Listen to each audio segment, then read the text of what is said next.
فرش التراب يضمني. السلام علیکم ورحمۃ اللہ وبرکاتہ. الحمد للہ رب العالمین والصلاة والسلام علی سید الانبیاء والمرسلین. اما بعد فاعوذ باللہ من الشیطان الرجیم. بسم اللہ الرحمن الرحیم.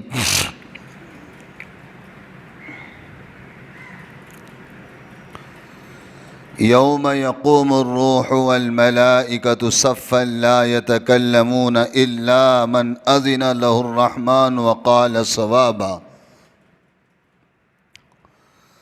ذلك اليوم الحق ذلك اليوم الحق فمن شاء اتخذ إلى ربه مآبا. إنا أنذرناكم عذابا قريبا.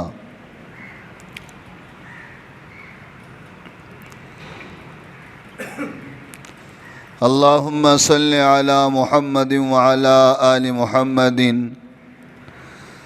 كما صليت على إبراهيم وعلى آل إبراهيم إنك حميد مجيد. اللهم بارك على محمد وعلى آل محمد كما باركت على إبراهيم وعلى آل إبراهيم إنك حميد مجيد.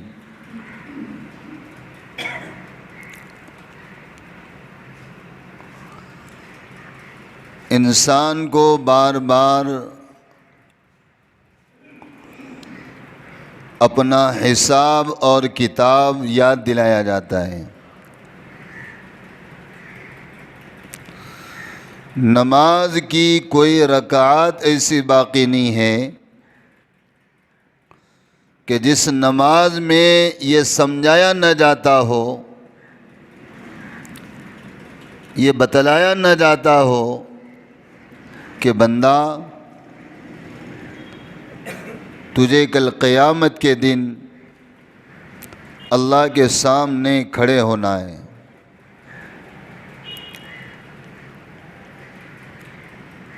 اور بغیر سورہ فاتحہ کے، بغیر قیامت کے ذکر کے، بغیر حساب کے ذکر کے آدمی کی نماز بھی مکمل نہیں ہے.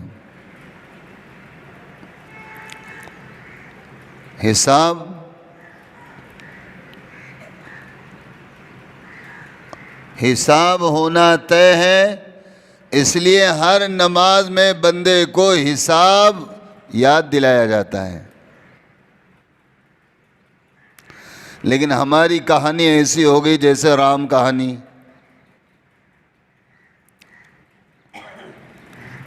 یقین نہیں آتا. ایک بڑی مچھلی، اس نے اپنے سارے سمندر کے مچھلیوں کو جمع کیا.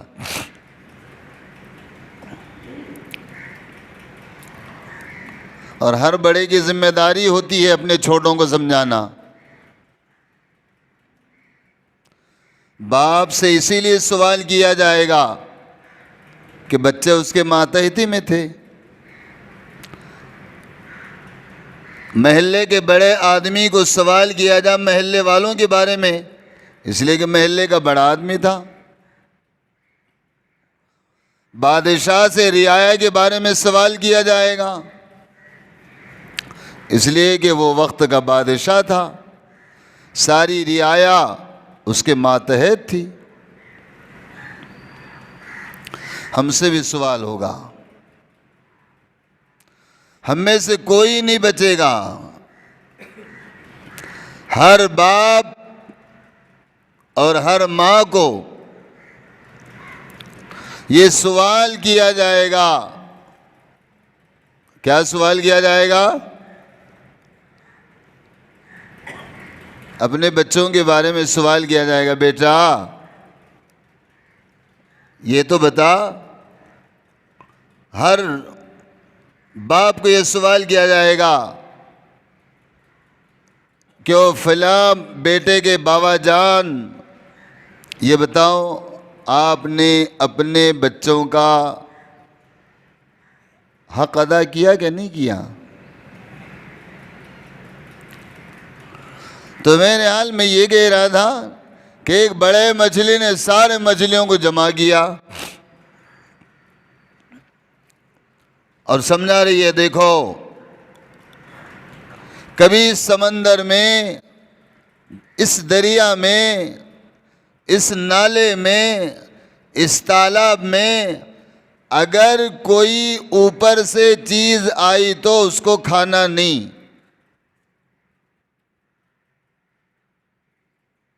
وقتی طور پر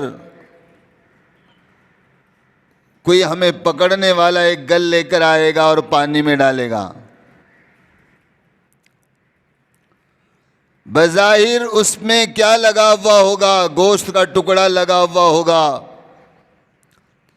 روٹی کا ٹکڑا لگا ہوا ہوگا، اور اگر ہم لالچ میں آ کر اس کو پکڑ کر کھا گئے تو اس کا کانٹا ہمارے حلق میں پھنس جائے گا۔ کون سمجھا رہا ہے؟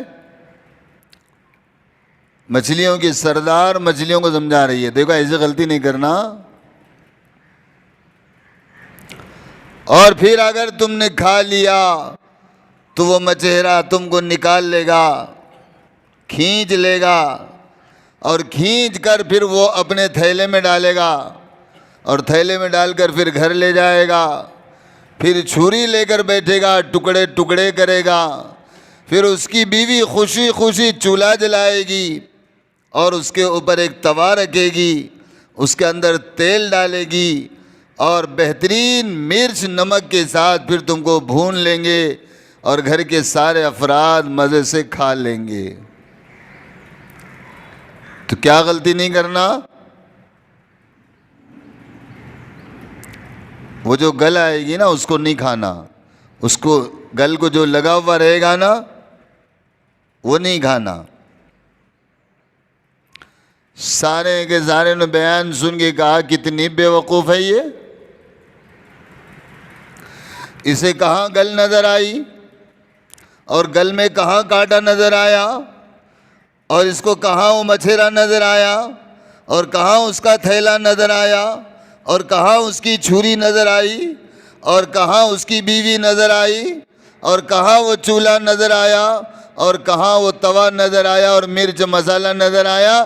یہ تو بے وقوف بناتی ہے ہمیں، یہ سوچتی ہے کہ جو آیا وہ کھاؤ مت، اپن اکیلی کھا لے۔ یہ تو اپنے کھانے کی نیت سے ہمیں کہہ رہی کہ تم نہیں کھانا، لیکن ایمانداری سے بولو، وہ جو سمجھا رہی تھی تو غلط تھا؟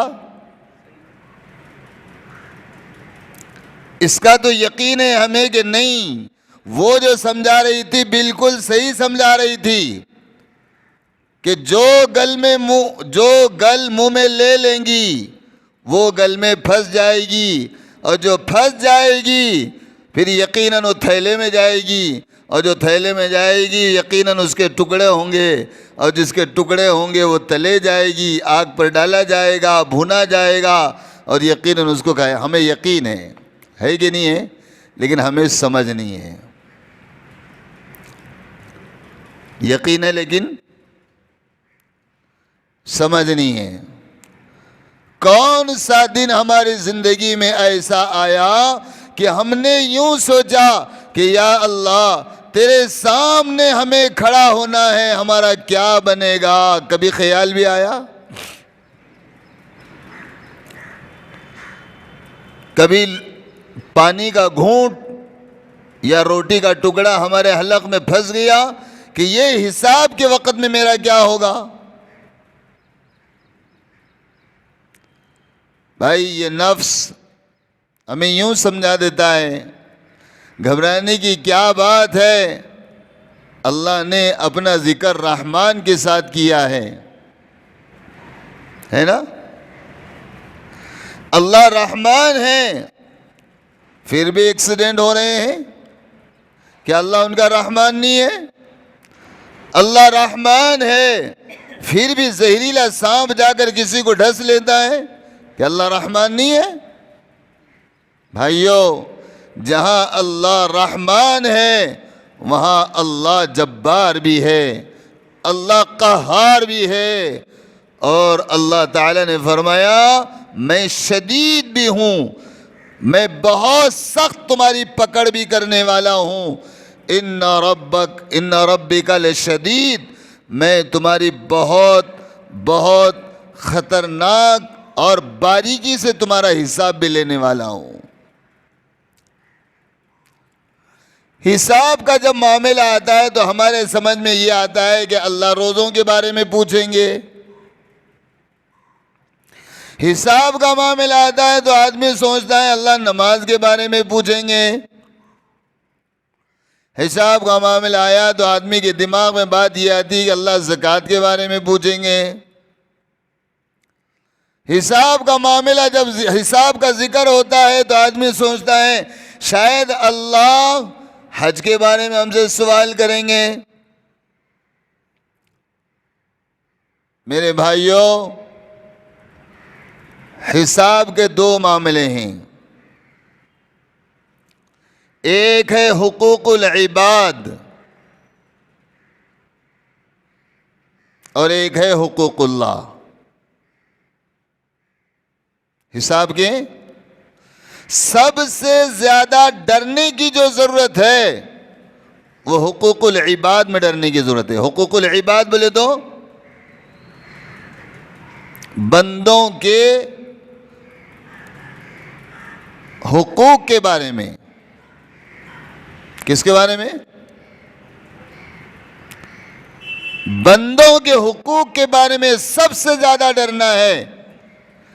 دیکھو، یقیناً تمہارا ایمان ہے اللہ رحمان ہے، یقیناً تمہارا ایمان ہے اللہ غفور ہے، یقیناً تمہارا ایمان ہے کہ اللہ رحیم ہے، یقیناً تمہارا میرا ایمان ہے کہ اللہ کریم ہے، لیکن اللہ اپنے معاملات میں کریمی کا غفاری کا معاملہ کرے گا، لیکن اگر اپنے بھائیوں کا حق ادا نہیں کیا تو اللہ کل قیامت کے دن جس کا حق تم نے ڈبایا ہے اللہ اس کو اس کے حوالے کر دے گا۔ نہیں سمجھ میں آیا؟ نماز میں کمی ہے، اللہ فرمائیں گے چلو میرا بندہ تھا میں نے رحم کر دیا۔ روزے میں کمی ہے، اللہ فرمائیں گے میرا اور میرے بندے کا معاملہ ہے چلو میں نے معاف کر دیا۔ زکوٰۃ کا معاملہ ہے، اللہ فرمائیں گے میرا اور میرے بندے کا معاملہ ہے معاف کر دیا۔ حج کا معاملہ ہے، اللہ فرمائیں گے میرا اور میرے بندے کا معاملہ ہے چلو میں نے معاف کر دیا۔ لیکن میرے بھائیوں، جب بندوں کے معاملے میں آئے گا، بھائی بھائی کا معاملہ ہوگا، میاں بیوی کا معاملہ ہوگا، بیٹے ماں کا معاملہ ہوگا، پڑوسی پڑوسی کا معاملہ ہوگا، دوست دوست کا معاملہ ہوگا، تو میرے بھائیوں اس معاملے میں اللہ فرمائیں گے یہ معاملہ میرا نہیں ہے، بندے کا معاملہ ہے، اللہ ان دونوں کو ان دونوں کے حوالے کر کے چھوڑ دیں گے۔ ہم نماز پڑھ کر بالکل ہم نے اپنے اوپر جنت کا مہر لگا دیا ہے۔ قاری صاحب، مولوی صاحب، حاجی صاحب، 6 مہینے ہو گیا، 6 سال ہو گیا، میری تکبیر اولیٰ فوت نہیں ہے۔ جی 20 سال 25 سال ہو گئے، میرا ایک روزہ قضا نہیں ہے۔ جی الحمدللہ، اللہ کا فضل اور کرم ہے کہ ہر سال میں 30 قرآن پڑھتا ہوں، ہر ماہانہ میں 1 قرآن ختم کر لیتا ہوں۔ اللہ کا شکر ہے، قرآن پڑھنے میں میں ماشاءاللہ ہوں۔ جی حج کا معاملہ یہ ہے، میں بڑے اخلاص سے حج پڑھ کر آیا ہوں۔ میں جب حج پر گیا تھا کسی کو خبر نہیں، حج کر کے بھی آیا کسی کو خبر نہیں، بڑے اخلاص سے میں حج بھی کر کے آیا ہوں۔ میرے بھائیوں، یہ تمہاری نماز، یہ تمہارا روزہ، یہ تمہاری زکوٰۃ، یہ تمہارا حج، یہ تمہارے قرآن کی تلاوت، یہ تمہیں تب کام آئے گی، یہ ہمیں جب کام آئے گی جب ہم نے اپنے بھائیوں کا حق ادا کیا ہوگا. ورنہ ایک بندہ اللہ کے سامنے آ کر کھڑا ہوگا اور اللہ اس سے سوال کرے گا، اللہ جی یہ میرا فلاں بھائی ہے جس نے میری ایک بالشت زمین پر قبضہ کیا تھا. کتنے بالشت؟ ایک آ کر کہے گا، اللہ جی میرے بھائی نے میرے باپ کی وراثت تقسیم نہیں کیا، ہم چھوٹے چھوٹے تھے، اس کے سمجھ میں جو آ گیا اس نے دے دیا، بہت سارا حصہ اس نے رکھ لیا. ایک بندہ آ کر کہے گا، یوں کہے گا، اللہ جی یہ میرا بھائی گھر کا بڑا ذمہ دار تھا، پڑھا لکھا تھا، سارا کاروبار اس کے ہاتھ میں تھا، ہوا یہ ساری کمائی ہماری لے لیا اور ایک وقت آیا کہ ہم کو اپنے گھر سے خالی ہاتھ بھیج دیا، یوں کہہ دیا کہ یہ جتنا کمایا ہے سب میرا ہے. اللہ جی اس بھائی نے ہمارے بہت سارے حق دبا لیے ہیں. اللہ فرمائیں گے یہ تم اور تمہارے بھائی پہلے فیصلہ کر کے آ جاؤ، معاف کرنا ہے یا بدلہ لینا ہے، پہلے فیصلہ کر کے آ جاؤ، ابھی اس کا حساب نہیں ہے. تیری نماز کا حساب جب تیرے بھائی سے حساب ہوگا تب تیری نماز کو دیکھا جائے گا. تیرے روزے کا حساب جب تیرے بھائیوں کے بارے میں حساب مکمل ہو جائے گا جب تیرے روزے کو دیکھا جائے گا. تیری زکوٰۃ اور تیرا حج اس وقت دیکھا جائے گا جب تیرے پڑوسیوں نے تجھے معاف کر دیا ہو، تیرے نوکروں نے تجھے معاف کر دیا ہو، تیرے غلاموں نے تجھے معاف کر دیا ہو، تیرے بہنوں نے تجھے معاف کر دیا ہو، تیرے بیوی نے تجھے معاف کر دیا ہو، تیرے بھائیوں نے تجھے معاف کر دیا ہو، تو اس کے بعد دیکھا جائے گا کہ اب تیرے پاس بچا کیا ہے. میرے بھائیوں، حقوق العباد میں ہر بندہ پھنس جائے گا. حقوق العباد میں ہر بندہ پھنس جائے گا. اس لیے عمر عمر عمر، کون ہے عمر؟ اللہ کے نبی نے فرمایا انا نبیون، او لوگوں میں تمہارا رسول، تمہارا پیغمبر ہوں، تمہارا نبی ہوں. لا نبی بعدی، میرے بعد کوئی نبی نہیں، کوئی پیغمبر نہیں، کوئی رسول نہیں. اللہ کے نبی نے فرمایا. اور پھر بعد میں کیا فرمایا؟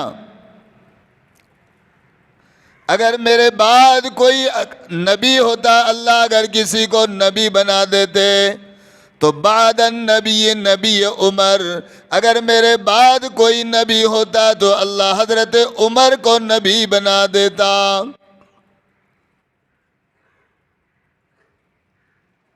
جی اللہ کے نبی کو سمجھ میں آ گیا عمر کی زندگی بڑی پاک، عمر کا تقوی بڑا مکمل، عمر اللہ کے نزدیک بڑا محبوب، عمر کے دل میں اسلام بالکل پختگی کے ساتھ داخل ہو گیا ہے، اور عمر سے اللہ نے اسلام کو ایک طاقت اور قوت عطا فرمائی ہے. لیکن حضرت عمر رضی اللہ تعالیٰ عنہ کا زمانہ ہے، پتا چلا کہ حضرت عمر رضی اللہ تعالیٰ عنہ کے زمانے میں ایک بیوہ عورت کے جانور کا انتقال ہو گیا.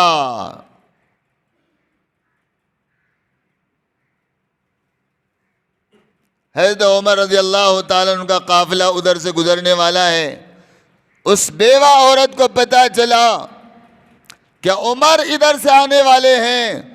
وہ عورت بھی اپنے جسم پر پردہ ڈال دیا، چادر ڈال دی، اور چادر ڈال کر راستے پر جا کر کھڑے ہو گئی. لوگوں نے پوچھا مائی تو یہاں کیوں کھڑی ہے؟ فرمایا مجھے عمر سے بات کرنی ہے۔ حضرت عمر فاروق رضی اللہ تعالیٰ عنہ تشریف لائے، بات چیت ہوئی تو حضرت عمر کو کہنے لگی وہ عورت، عمر تیری حکومت ہوتے ہوئے اور تیری رعایا میں ہم رہتے ہوئے میرا ایک جانور بیمار ہو گیا اور وہ جانور مر گیا، اور جس جانور کی وجہ سے میرا سارا گزارا میرے گھر میں چلا کرتا تھا اللہ نے وہ ذریعہ بنایا۔ عمر تو نے خیال نہیں رکھا کہ میرا وہ جانور مر گیا اور میں ایک بیوہ عورت ہوں، کئی دنوں سے میں فاقے کی زندگی گزار رہی ہوں۔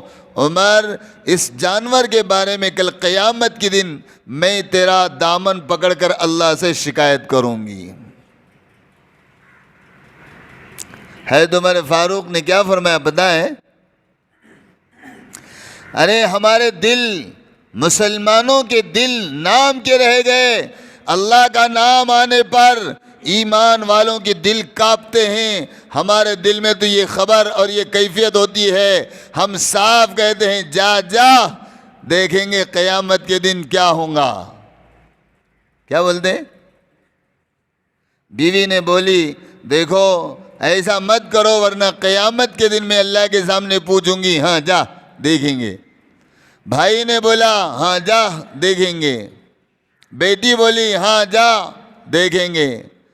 حضرت عمر فاروق رضی اللہ تعالیٰ عنہ کھڑے ہو کر راستے پر اس مائی سے کہنے لگے مائی آج جو تجھے بدل لینا ہے لے لینا، مائی کل قیامت کے دن اللہ کے سامنے میری شکایت نہ کرنا، اس لیے کہ ماں آج کا حساب قیامت کے حساب سے آسان ہے، اور قیامت کے دن اگر اللہ نے سوال کر لیا اور تو نے اللہ سے میرے بارے میں کوئی سوال کر بیٹھی تو فرمایا پھر عمر کی بربادی اور عمر کی ہلاکت ہے۔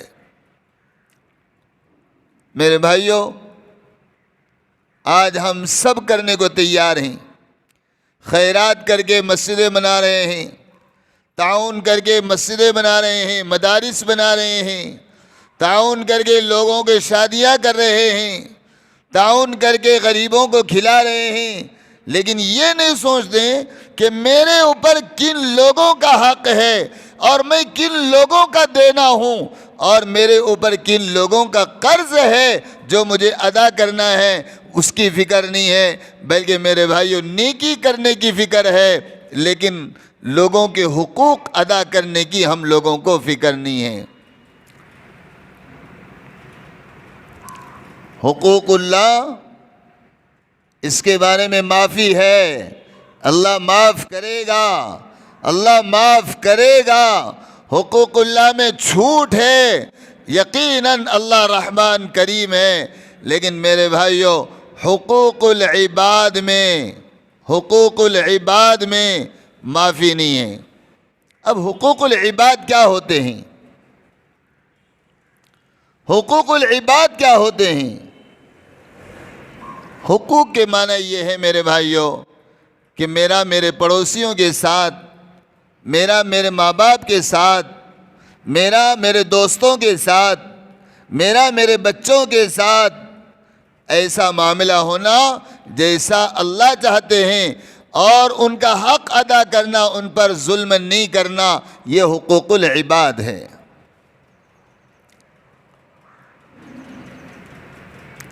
نوکر ہے، اللہ کے رسول صلی اللہ علیہ وسلم نے موت کے آخری وقت میں آپ دنیا سے تشریف لے جا رہے ہیں، آپ نے دو لوگوں کے بارے میں فرمایا۔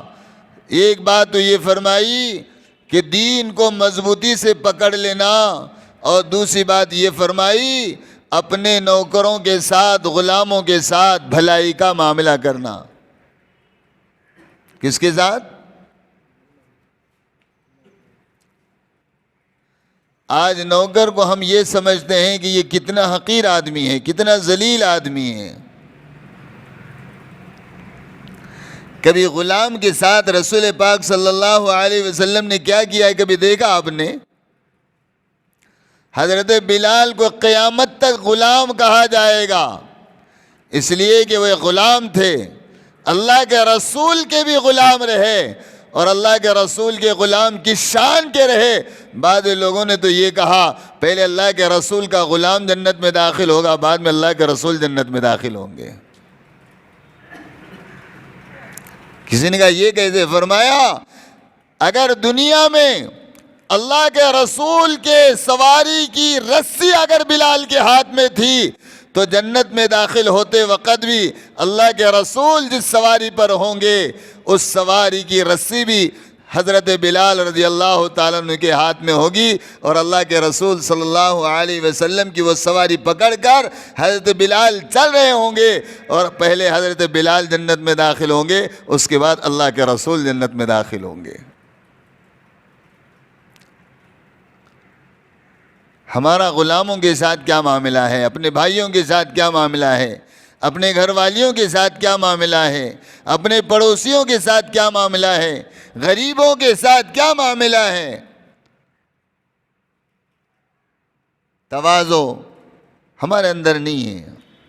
تواضع کا معنی اپنے آپ کو نرم رکھنا، تواضع کے معنی اپنے آپ کو ایک عام انسان سمجھنا، تواضع کے معنی میں سب کے برابر ہوں، برابری رکھنا، اور اس کی ضد ہے تکبر۔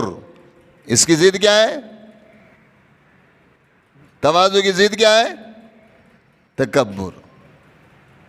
انہیں کیا میرے سیٹ پر بیٹھنے کے لائق ہے، انہیں ہمارے گھر میں آنے کے لائق ہے، انہیں میرے دسترخوان پر بیٹھنے کے لائق ہے، انہیں میرے سواری پر بیٹھنے کے لائق ہے، تو مطلب کیا ہوا کہ آدمی میں تکبر آ گیا۔ کیا آ گیا؟ ارے لوگوں سنو، تکبر کرنے والوں، اپنے آپ کو بڑا سمجھنے والوں، اپنے آپ کو شانہ سمجھنے والوں، اپنے آپ کو افضل سمجھنے والوں، سنو سنو سنو، قرآن نے اعلان کیا، اور قرآن کہہ رہا ہے ان اللہ لا يحب المتکبرین۔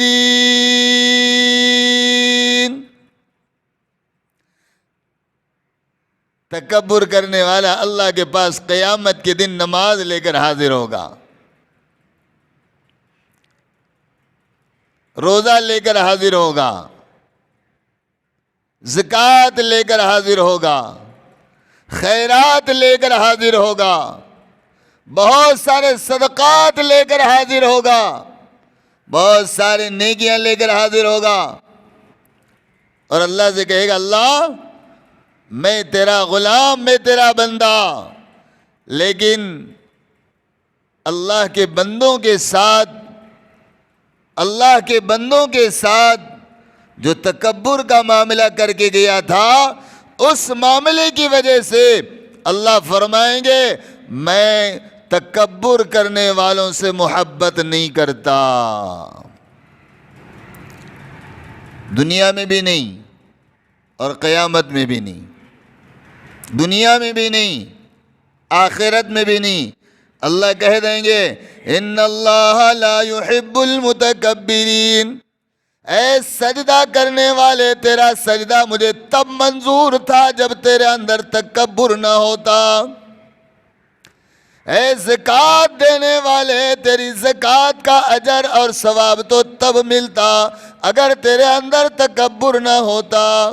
میں نے تو دنیا اور آخرت میں تکبر کرنے والوں پر میں نے لعنت بھیجی ہے، اور میں نے صاف کہہ دیا ہے میں گھمنڈ تکبر کرنے والوں سے محبت نہیں کرتا۔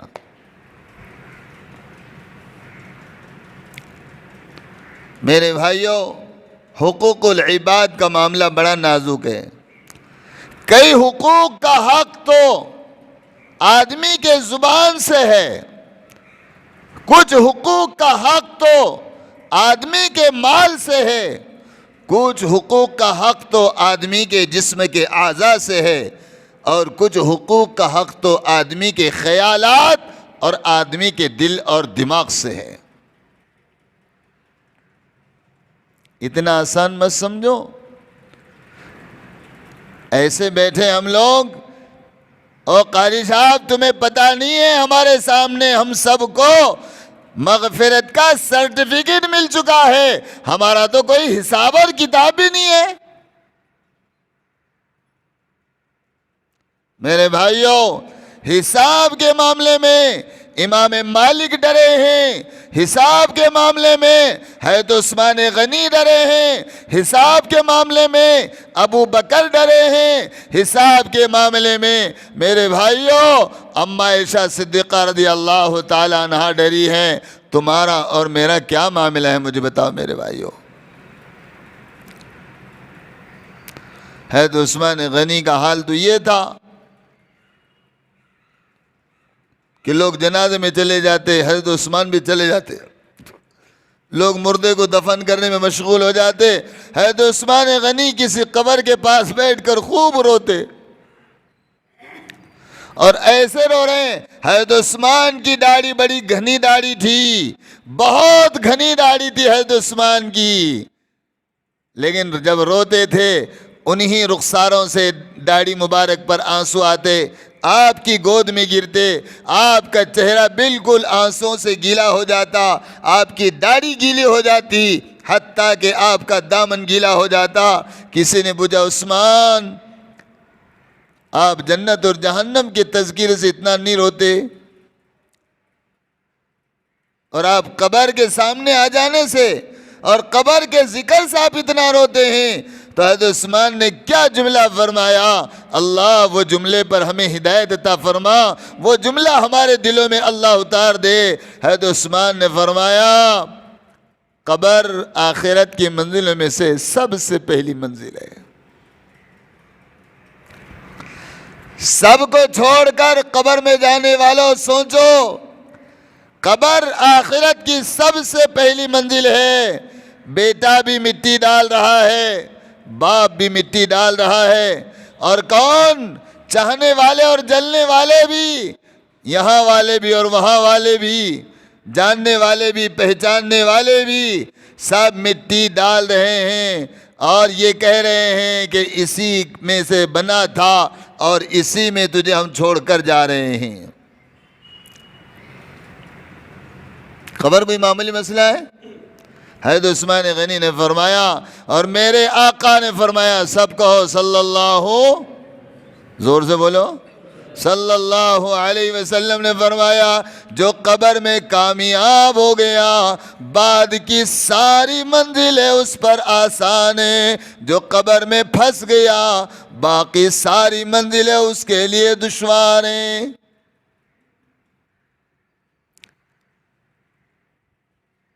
اللہ تعالیٰ آسانی کا معاملہ فرمائے. میرے بھائیوں، ہمارے پاس ہم حقوق العباد کے بارے میں بہت پیچھے ہیں. جس کو جو بولا بول دیا، سوچا بھی نہیں کہ شاید میرے اس جملے سے اس کا دل دکھ گیا ہو. ایک مرتبہ اماں عائشہ صدیقہ رضی اللہ تعالیٰ عنہ نے اللہ کے رسول صلی اللہ علیہ وسلم سے کچھ بات چیت کی. اللہ کے رسول بڑے موڈ میں تھے. آدمی کبھی کبھی اپنے گھر میں بھی موڈ میں ہوتا کہ نہیں ہوتا؟ تم کو موڈ آتا کہ نہیں آتا؟ کہ ارے آتا کیا گھروں میں موڈ؟ بڈھے بولے ہوں گے آپ کہیں کا موڈ، جوان بولے ہوں گے ہم تو روز موڈ میں آتے. ویسا نہیں ہے. اللہ رب العالمین نے ہر بندے کے اندر ایک فطرت رکھی ہے. کبھی طبیعت اس کی خوش ہو جاتی ہے تو کبھی اپنے لالوں سے کہتا ہے بیٹا بول کیا ہونا، اور کبھی خوش ہو گیا تو اپنی حور سے بولتا ہے بول تجھے کیا ہونا. اب تم بولے کہ نہیں بولے نہیں معلوم ہے، لیکن بولنا چاہیے کبھی تو بھی. سمجھے کیا؟ یہ اپنے حور کی حور ہے، یہ سمجھے کہ نہیں؟ جس کو ہورا ہونا اس کی یہ حور ہے. یہ حور کو اگر راضی کر لیے تو وہ حورا ملیں گے. یہ حوری جہاں ٹیڑھی رہی تو وہاں کے حورا کہاں کے ملیں گے شامہ؟ آپ بولیں گے بہت کالے ہیں جو ہمارے عورتیں، کہیں کہ حوران پر نہیں.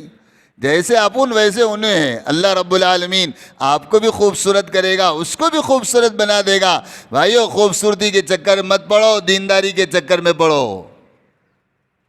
میں بھی دیندار بن جاؤں, میری بیگم دیندار بن جائے.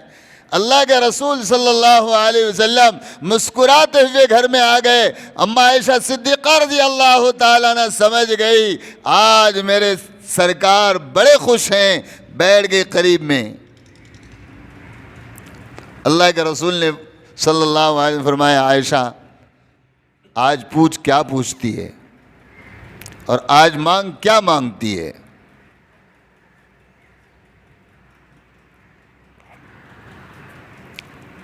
اب سوال دو تھے.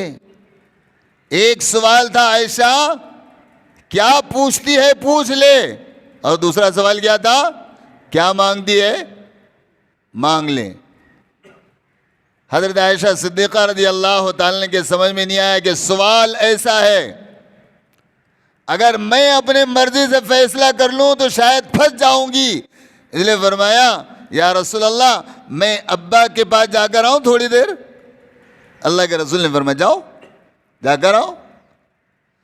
سیدنا ابوبکر صدیق رضی اللہ تعالیٰ عنہ کے پاس دوڑتے دوڑتے گئی.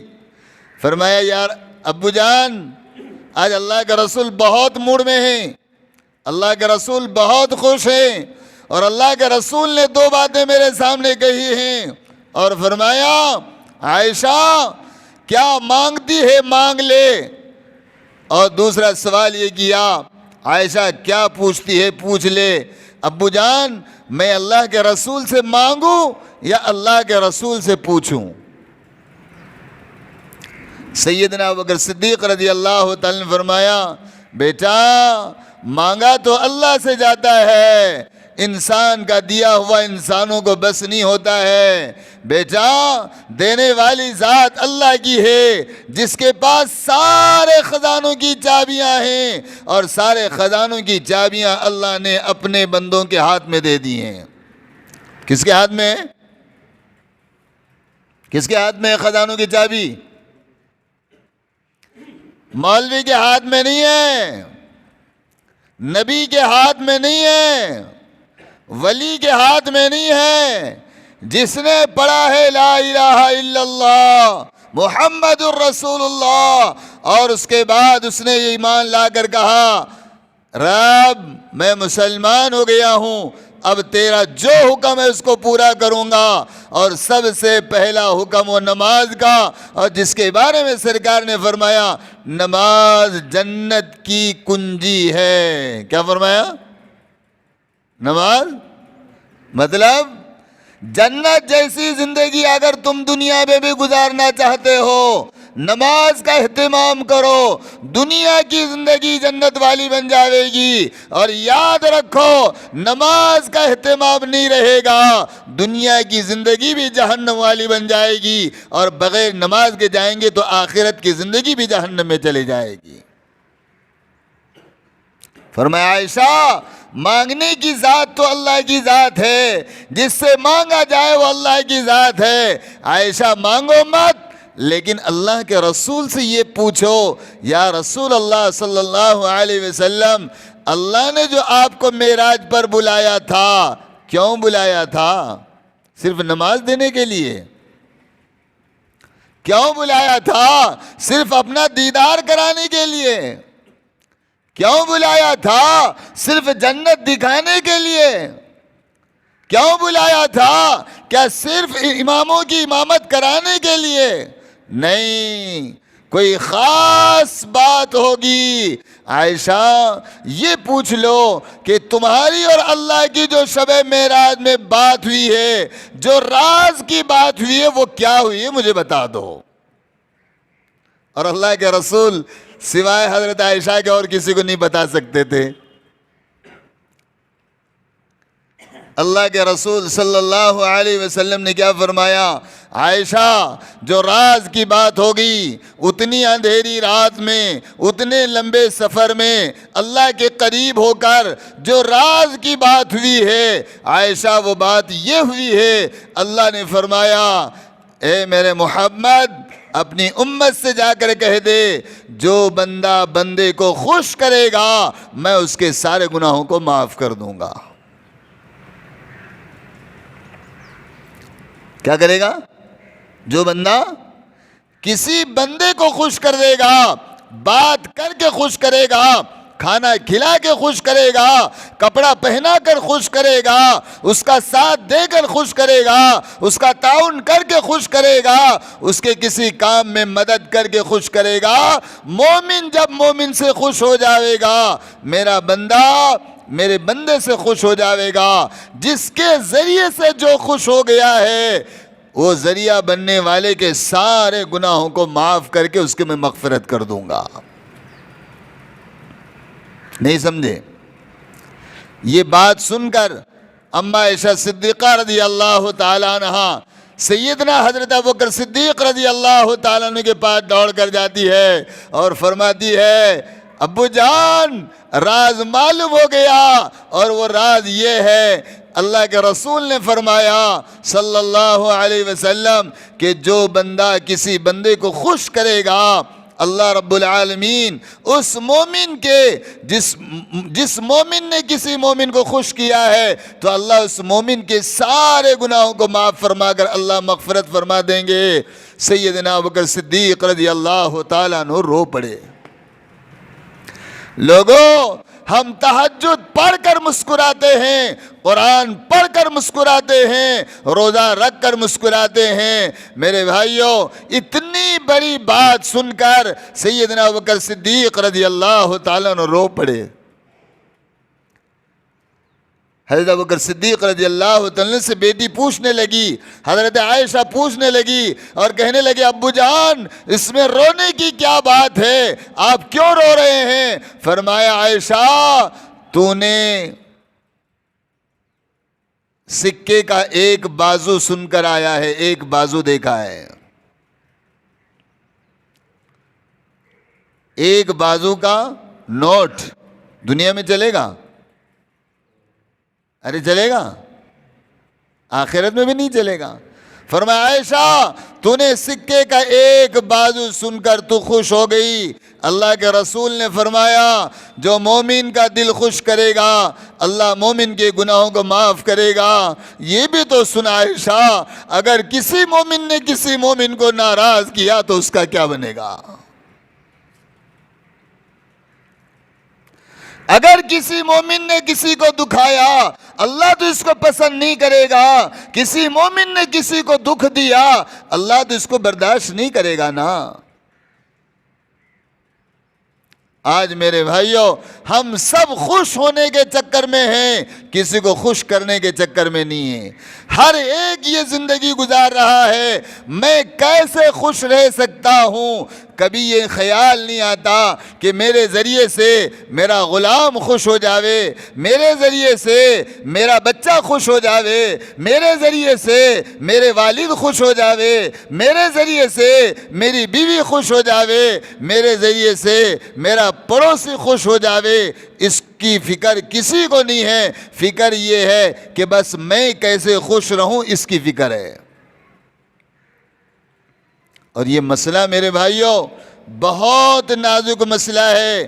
اچھے اچھوں کی چھٹی نہیں ہوگی، ولیوں کی بھی چھٹی نہیں ہوگی، اچھے اچھوں کی چھٹی نہیں ہوگی، نمازیوں کی چھٹی نہیں ہوگی، حاجیوں کی چھٹی نہیں ہوگی۔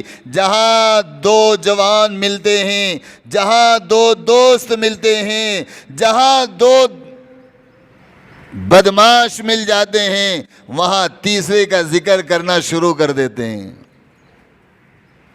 کیا بات ہے انہیں اپنے گلی کو کیوں آیا کہ بہت چھٹلا ہے انہیں، کیا ہے کہ اپنے گلی کو کیوں آیا کہ آپ نے سمجھ گیا کہ شاید میرا جملہ بولا ہوا اللہ نے نہیں سنا، میرا جملہ بولا ہوا شاید اس کا حساب نہیں دینا پڑے گا، ہم تو بس ایک بے لگام گھوڑے کی طرح دوڑتے ہیں اور بے لگام گدھے کی طرح بکواس کرتے ہیں۔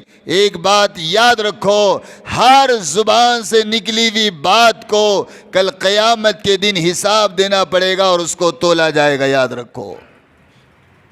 زبان سے جو جملہ نکلتا ہے، چاہے وہ نیکی کا ہو، چاہے گناہ کا، چاہے مذاق کا ہو، چاہے غصے کا، چاہے آپ کا ہو، چاہے کسی اور پرائے کا، جو جملہ زبان سے نکالا جائے گا اس کو کل قیامت کے دن حساب کے ترازو میں تولا جائے گا۔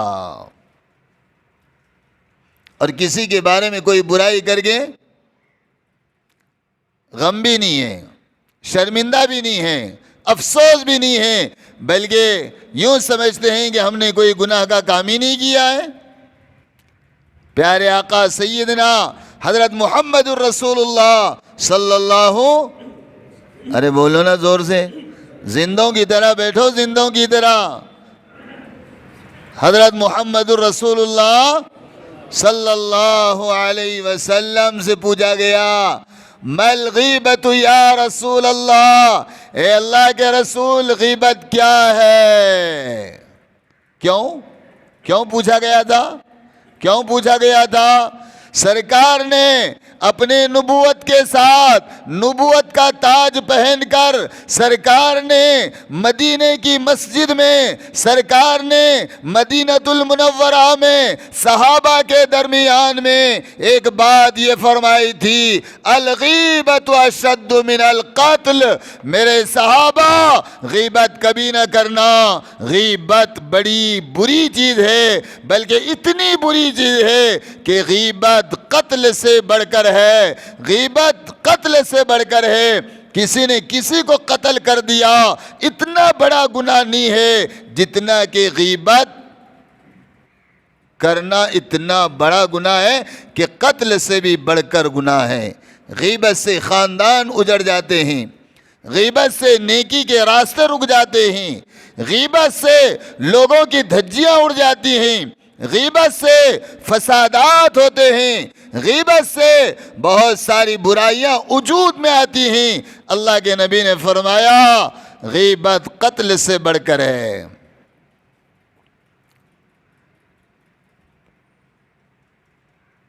پوچھا، صحابہ نے پوچھا، ہم تو اتنے پکے مسلمان ہیں، طہارت کا مسئلہ نہیں پوچھتے کسی مولوی سے، مجھے نہیں آتی کیا طہارت کا مسئلہ نہیں پوچھتے۔ ابے تم یہ پوچھتے ہو یہ کتنے کون سی کمپنی کا ہے، یہ کتنے جی بی کا ہے، اور یہ کتنی رینج کا ہے، یہ سب باتیں تم ضرور پوچھیں گے۔ جس کو طہارت بھی نہیں آتی انہیں اس کی فکر میں لگا ہوا ہے، لیکن مسلمان یہ نہیں پوچھتا ہے کہ ہر چیز اسلام میں پوچھ کر جب کرنے کا ہے تو میرا کسی سے مولوی سے تعلق بھی ہونا چاہیے۔ ہاں مولوی سے تعلق ہے تعویذ کے لیے، مولوی سے تعلق ہے دعا کے لیے، مولوی سے تعلق ہے مرے گا میرا باپ تو نماز جنازہ کو اس کو بلا لوں گا۔ اللہ کے واسطے مولویوں سے اللہ کے لیے تعلق رکھو کہ میرا دین صحیح ہو جائے۔ کیا صحیح ہو جائے؟ میرا دین صحیح ہو جائے، میری آخرت صحیح ہو جائے۔ اس لیے ان اللہ والوں سے، ان مولویوں سے، علماء سے اپنا تعلق جوڑو۔ پان کم کھلاؤ، چائے کم پلاؤ، مسئلے زیادہ پوچھو، دین کی باتیں زیادہ پوچھو، ان سے دین پوچھو، دین۔ تو صحابہ نے پوچھا مل غیبت یا رسول اللہ، غیبت کیا ہے پیارے آقا؟ بس اللہ کے نبی نے ایک ہی بات فرمائی۔ کیا فرمایا؟ جو تیرے بھائی کو بری لگے وہ غیبت ہے۔ جو بات اگر وہ سن لیا کہ تو نے اس کے بارے میں وہ بولا ہے اور وہ بات اس کو بری لگی تو وہ کیا ہے؟ وہ کیا ہے؟ اس کے غیر موجودگی میں اس کے ناپسند آنے والی بات کرنا یہ غیبت ہے۔ اور یہ غیبت کا گناہ ایک ایسا گناہ ہے جو 1,00,000 مرتبہ اور تم 1,000 سال بیت اللہ میں بیٹھ کر توبہ کر لو، غیبت کا گناہ معاف ہونے والا نہیں ہے۔ کب معاف ہوگا؟ جس کی غیبت تم نے کی ہے اس کے ہاتھ میں ہاتھ ڈال کر اس کو یوں کہنا پڑے گا، بھائی ایک موقع پر میں نے آپ کے بارے میں کچھ برا بول دیا تھا، وہ آپ کو علم نہیں ہے لیکن مجھے علم ہے، مجھے معاف کر دیجئے۔ اگر اس نے بول دیا جا معاف تو معاف ہے، اور اگر معاف نہیں کیا تو اللہ بھی معاف نہیں کرے گا۔ اللہ بھی معمولی گناہ نہیں ہے، اس سے کون بچا ہوا ہے بولو؟ ہر جوان شادی کرا تو اپنے جورو کی غیبتاں، ہر بیٹا بڑا ہوا تو اپنے ماں باپ کی غیبت ہے کہ نہیں ہے؟ ہر باپ بچے کی شادی کرنے کے بعد بیٹوں کی شکایت، بیٹوں کی غیبت دوسروں کے پاس، ساس بہو کی غیبت، بہو ساس کی غیبت، اور یہ کتنا بڑا معاملہ ہے۔ تمہارے پاس کوئی گناہ نہ ہو اور اگر یہی ایک گناہ تمہارے پاس بچا ہوا ہے تو تم کو جنت میں جانے سے اور جنت سے محروم کرنے کے لیے صرف اتنا گناہ کافی ہے۔ اس لیے میرے بھائیوں، حساب کے دن سے بہت ڈرنا ہے، اور اپنے بھائیوں کی پکڑ سے بھی بہت ڈرنا ہے کہ کل میدان قیامت میں آ کر کوئی اپنے کندھے پر ہاتھ رکھ کر یوں سوال نہ کر بیٹھے کہ صاحب آپ نے ہمارے بارے میں ایسا بولے تھے نا، ہو بولا تھا معاف کر دے۔ معاف نہیں، آپ کے پاس حج کی نیکیاں ہم کو دے دو، روزے کی نیکیاں ہم کو دے دو، نماز کی نیکیاں ہم کو دے دو، خیرات کی نیکیاں ہم کو دے دو، اتنا دیے تو معاف کر دیتا، نہ تو نہیں کرتا، بولے گا کل قیامت کے دن۔ کیا بولے گا؟ ہاں، نیکی تو کرتے چلے جا رہے ہیں، نیکی کے ساتھ ساتھ زبان کی پرہیز ہے، نیکی کے ساتھ ساتھ کانوں کا پرہیز ہے، نیکی کے ساتھ ساتھ دل کا پرہیز ہے، نیکی کے ساتھ ساتھ دماغ کا پرہیز ہے، کہ صرف یہ نہیں کہ نیکیاں کرتے جاؤ بلکہ اپنے ان اعضاؤں کو گناہوں سے بچانے کا بھی پرہیز کرنا فرض ہے۔ فرض کیا ہے؟ فرض ہے۔ نماز فرض ہے تو زبان کو غلط باتوں سے بچانا فرض ہے، نماز فرض ہے، زکوٰۃ فرض ہے تو لوگوں کی بری باتیں سننے سے اپنے کانوں کو بھی بچانا فرض ہے۔ اور میں قسم کھا کر کہتا ہوں، شاید آپ لوگ بھی ہنسیں گے، جتنا غیبت کے کرنے میں اور جتنا غیبت کے سننے میں مزہ آتا، شاید آج تک دنیا میں جتنے کھانے کھائے ہیں اس میں مزہ نہیں آیا ہے کہ نہیں؟ انہیں تھوڑا بولا تو اور بولتی اور کیا رے، اور بولنے والا بولتے بولتے تھک جاتا ہے، لیکن سننے کا جو غیبت کا مزہ ہے، اللہ اکبر۔ غیبت یہ شیطان مردود کا گوشت ہے، اور جو اس کا گوشت کھائے گا وہ جہنم میں جائے گا۔ اللہ تعالیٰ ہم سب کی حفاظت فرماوے، اور اللہ نیک متقی پرہیزگار بننے کی کوشش کرنے کی اللہ توفیق عطا فرمائے۔ تم سمجھے خالی دعاؤں سے آدمی نیک بن جاتا؟ بن جائے گا؟ غسل کا پانی غسل خانے میں رکھنے سے آدمی پاک ہو جائے گا؟ ارے بولو نا، نہیں میاں، تیاری کر کے جانا پڑے گا، سمجھے گے نہیں؟ غسل کرنا پڑے گا تب کہیں پاک ہو کے آئے گا۔ ہم ہر جمعہ کے اللہ ہمیں متقی بنا، آمین، اور جیسا کہ ویسا ہے وہ ہفتہ بھر کمین، سمجھے گے نہیں؟ ایک چال بدلنے کو تیار نہیں، بیڑی والا بیڑی چھوڑ رہا نہیں، گٹکے والا گٹکا چھوڑ رہا نہیں، غیبت والا غیبت چھوڑ رہا نہیں، گانے سننے والا گانے سننا چھوڑ رہا نہیں، ہر ایک اپنے اپنے عیاشی میں لگا ہوا ہے۔ یاد رکھو، گناہوں کے اس نجیس دلدل میں پھر کر تم کبھی تقوی پر آ نہیں سکتے اور متقی اور پرہیزگار بن نہیں سکتے۔ اس کے لیے روزانہ رات کو بیٹھ کر محاسبہ کرنا، آج میں نے کتنے گناہ کیا ہوں، مجھے آج سے اس گناہ کو ترک کر دینا ہے۔ روزانہ دھیان کرنا، میں کس گناہ کے اندر ملوث ہوں، آج سے مجھے اس فلاں گناہ کو چھوڑ دینا ہے۔ انشاءاللہ اگر تم اپنا اپنا محاسبہ کریں گے تو انشاءاللہ حساب ہونے سے پہلے پہلے آپ تقوی طہارت پر آ جائیں گے، اور محاسبہ چھوڑ دیں گے تو حساب کے درمیان میں ہم پھنس جائیں گے۔ اللہ کریم ہم سبوں کو اللہ کے رسول کا اچھا سچا بہترین غلام بن کر اللہ زندگی گزارنے کی توفیق عطا فرماوے۔